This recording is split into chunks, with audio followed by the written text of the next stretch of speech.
Donc une barre d'effarouchement, c'est un outil agricole destiné à faire fuir les animaux avant le passage de l'outil de fauche ou de broyage.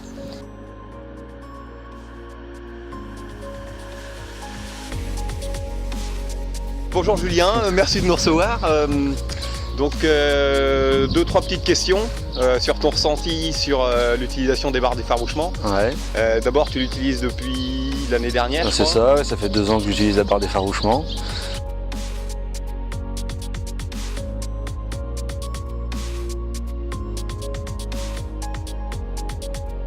Ça fonctionne bien, assez bien même. Donc, t'as fauché quoi en surface cette année? Alors cette année j'ai fauché 15 hectares en 2 parcelles, il y avait à peu près 11 hectares de raie gras pour ensilage et puis 4 hectares de luzerne.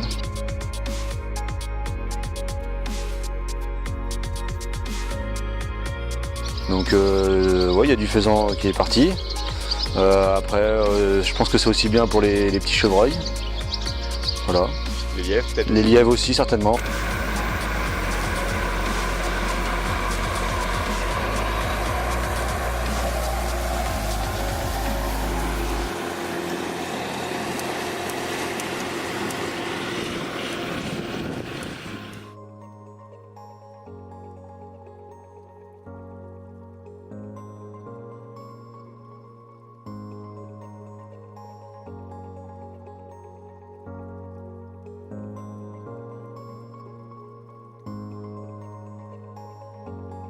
Est-ce que la barre est difficile à utiliser, à installer, à manier sur le tracteur? Non, c'est en utilisation c'est assez facile, que ce soit en cabine ou même sur l'horlogage avant, c'est pas comment dire, c'est facile d'utilisation et assez facile à atteler quand même. Moi je suis pas équipé de prise hydraulique devant, mais la Fédération de la chasse nous fournit les flexibles pour aller à l'arrière. Donc non, c'est assez facile d'utilisation. Ça te fait perdre du temps dans le champ? En fauche? Non, pas du tout, non. Oui. Non.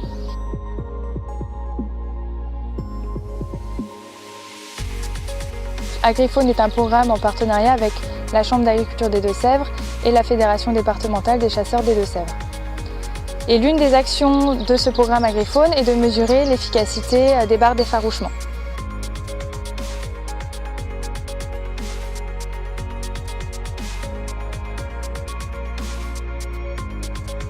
Pour tester l'efficacité de la barre d'effarouchement, la Chambre d'agriculture des Deux-Sèvres et la Fédération départementale des chasseurs des Deux-Sèvres réalisent des suivis lors des fauches dans certaines exploitations. Ces suivis sont réalisés dans le cadre du protocole de l'Office national de la chasse et de la faune sauvage.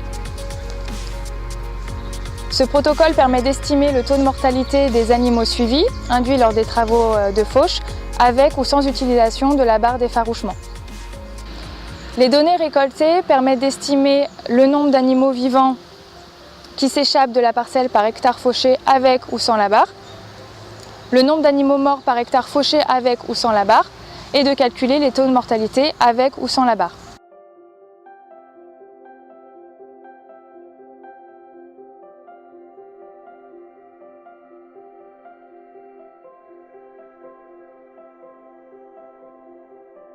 On se met autour de la parcelle, on observe les animaux qui fuient et ensuite, quand la parcelle est finie d'être fauchée, on prospecte dans le champ, entre les andins pour voir les cadavres.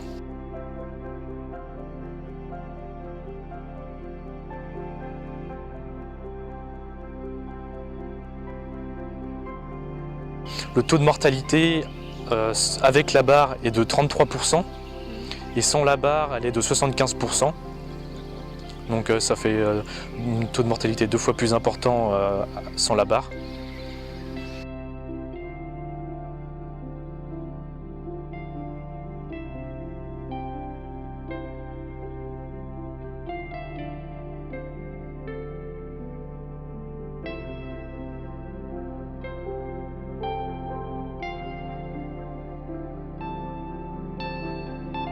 Les avantages de la barre d'effarouchement, le premier, on va dire, c'est la levée du gibier quand même, ça sert à ça.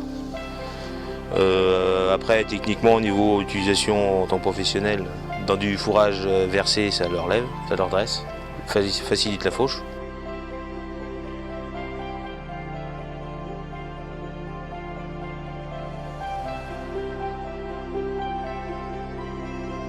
c'est assez simple d'utilisation, il ne faut pas être ingénieur pour s'en servir. Il faut 5 minutes pour l'atteler, 2 minutes pour la prendre en main. Il faut appuyer sur un bouton de plus ou tirer une manette de plus. Ouais, bon, maintenant, au jour d'aujourd'hui, on a tout sous la main. Faut pas dire que non, on ne peut pas le faire. Par rapport aux animaux effarouchés, est-ce que vous avez l'impression que ça fonctionne bien, l'utilisation de la barre d'effarouchement? Oui, je suis convaincu. On a fait l'expérience. On voit. Après, peut-être que c'est à nous aussi de prendre quand même 30 secondes pour descendre du tracteur. Parce qu'on a eu l'expérience avec nous, on a levé la faisane.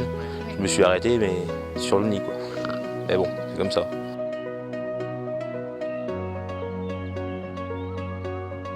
Utilisation, enfin, rien de particulier. C'est très simple, quoi. Enfin, c'est comme je disais tout à l'heure, quand il y a du fourrage qui est versé, au contraire, nous ça relève le fourrage, la faucheuse le prend bien, c'est propre, la fauche est propre. Et aussi, si, il y a quand même aussi à part le premier, le lever du gibier, tout ça, la fauche, mais aussi ça économise le matériel qui est derrière. Parce que ça sert à rien de mettre une barre d'effarouchement si on roule à 15 km/h, ça sert à rien du tout. Mais par contre, moins on roule vite, on protège le matériel derrière avec, quoi. Ça a aussi un autre avantage, quoi. Surtout quand on a du matériel en copropriété.